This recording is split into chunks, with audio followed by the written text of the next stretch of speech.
Election officials said earlier that no election is perfect. However, today does seem to be running fairly smoothly. We have not heard, yeah, thank goodness. We haven't heard of any major issues going on at any of the voting centers. Right now, we're going to toss it out to Colleen Sikora. She is at the Tabulation Center. And Colleen, how are things looking there? Yeah, good evening, Caribe. Good evening, Mark. We're actually standing by here with Supervisor Bill Gates. They were talking about how things seem to be going very smoothly. You and I were just talking just a second ago of how this has been very smooth. Yeah, it really has been smooth. Just all the credit goes to the incredible people who work here in Maricopa County elections.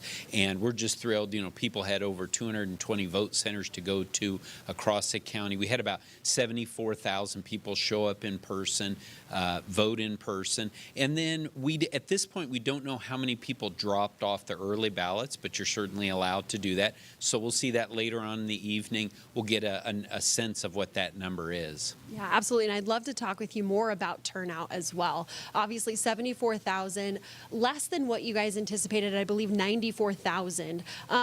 Are you anticipating that could be made up in early ballots, or is it just too soon to tell? Yeah, it's too early to tell. Again, it's an estimate. Every election is different. Frankly, we didn't have as many contested primaries, particularly like in the statewide races that we did in 2022. But again, that's a good, healthy number, and frankly, a little bit more consistent with what we saw before 2020 and 2022. So those had spiked a little bit, and this is kind of more similar to the general trend we've seen over the past few decades. And as a part of this 8 o'clock drop that we've been talking about throughout the show, 550,000 of these early ballots that were dropped off, ahead of Election Day. Obviously, these were all tabulated by Friday evening. Tell me about what this drop is like.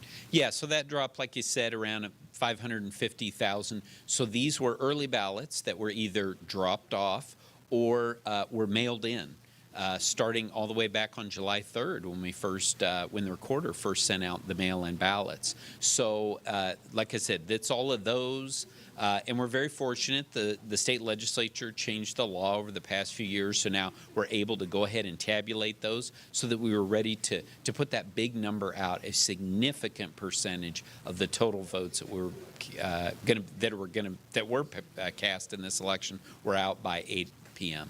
And a lot of work still left, a lot of work happening right now. Something new for this election is that these early ballots that have been dropped off today, those late earlies, as you guys tend to call them around here, that were dropped off today, have to now be counted in their green affidavit envelopes before they're removed from the vote center and brought here to MCTEC. Tell me about that process. How's that going so far? Yeah, so this is the first time that we're required by law. We did kind of a test run with the presidential preference election. But for everyone who dropped off those early ballots today, we have to, before we can even, bring down the results on the memory cards of people who voted in person, we have to go through and count up all of those green envelopes. So once we have completed that, once we have a total number for that vote center, then the vote center can be completely closed down, and then a bipartisan group, a Republican and a Democrat, will bring down the memory drive. They'll bring down the ballots themselves, and that memory drive will be placed in the server here, will be installed in the server, which is not connected to the internet. A lot of work still here left tonight. A lot of work in these late hours. How late are you guys anticipating to be here? Oh, we'll be here into the wee hours of the morning. Like I said, we know there's 74,000 votes that were cast in person, and with all of this work done, and we know how large Maricopa County is, so we'll get that in. We'll start seeing results later this evening, start seeing those being added, those in-person tallies, and then as we go later into the evening and into the early morning, then that'll be completed, and then later we'll also be able to give an estimate to all of you on the number of late earlies that were dropped off and are yet to be, of course, signature verified, processed, and finally brought over for tabulation. So what we're estimating is we'll have at least about 95% of the total votes counted and reported by this Friday. A lot of processes that you guys are going through, but as you and I were talking earlier, really your focus right now is on accuracy, not speed. Yes, that is always number one. accuracy is always number one.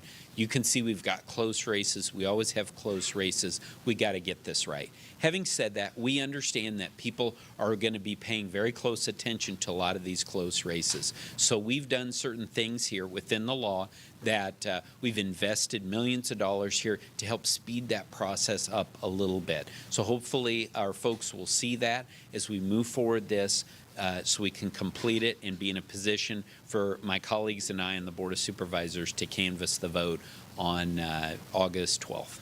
Supervisor Gates, thank you so much for your time. Obviously a busy night here, and we will of course be checking back in throughout our coverage this evening, but for now we'll send it back to you, Mark and Caribe.